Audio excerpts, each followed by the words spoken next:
Belum lama kita diguncang kasus korupsi bansos yang menjerat Menteri Sosial Juliari Batubara.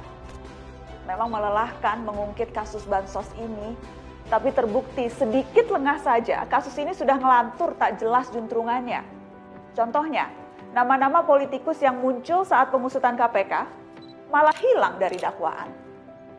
Padahal korupsi bansos sempat mencuri perhatian besar-besaran, bahkan membuat wacana soal hukuman mati bagi koruptor mengemuka kembali.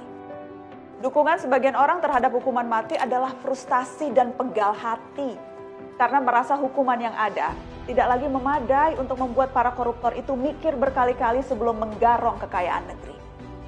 Edi Prabowo, Menteri Kelautan yang menjadi tersangka kasus suap perizinan ekspor benih lobster juga sempat berikrar, jangankan dihukum mati, lebih dari itu pun saya siap. Begitu katanya, seakan gagah dan bernyali. Padahal kita sama-sama tahu memangnya apa yang lebih dari hukuman mati. Bukan tanpa alasan, indeks persepsi korupsi IPK Indonesia tahun ini merosot jatuh di urutan 102. Sama dengan Gambia, lebih rendah dari Timor Leste.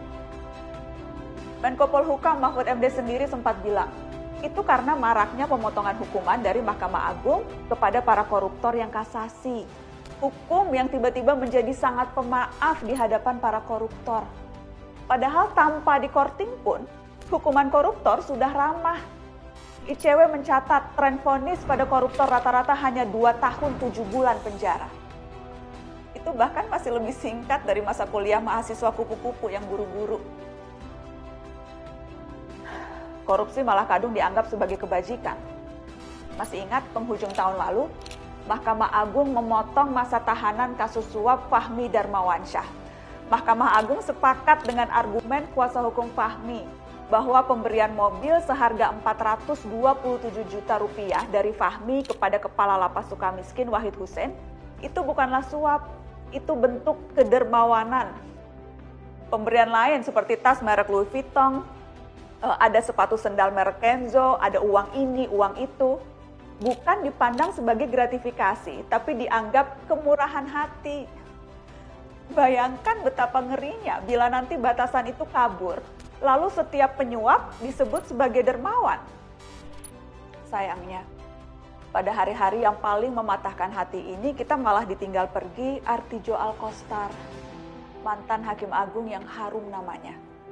Ia dikenal tegar, tegas, dan tanpa ampun tiap kali memeriksa kasus korupsi. Ia dikenal karena selalu melipat gandakan hukuman para koruptor yang mengajukan kasasi. Tidak mudah menjadi seorang Artijo di negara yang korupsinya sudah seperti jejaring laba-laba menyelinap hingga sudut-sudut rumah. Artijo sudah pergi, dan sebagaimana biasanya orang besar dan bermutu wafat, ia meninggalkan lubang yang besar. Kita bersedih, tapi tak bisa lama-lama. Bagi kamu, terutama anak muda yang belajar hukum, mungkin kini sibuk dirundung pertanyaan getir. Apa masih mungkin berjuang di jalur yang sudah demikian tercemar ini? Warisan terpenting Artijo adalah keyakinan bahwa menjadi orang berintegritas itu mungkin. Saya ingat salah satu pesan Pak Artijo saat saya berbincang dengannya 2 tahun yang lalu. Kata almarhum, jangan terintimidasi oleh lingkungan yang tidak jujur. Artijo memberi contoh betapa hukumlah yang semestinya intimidatif terhadap penyelewengan, bukan sebaliknya.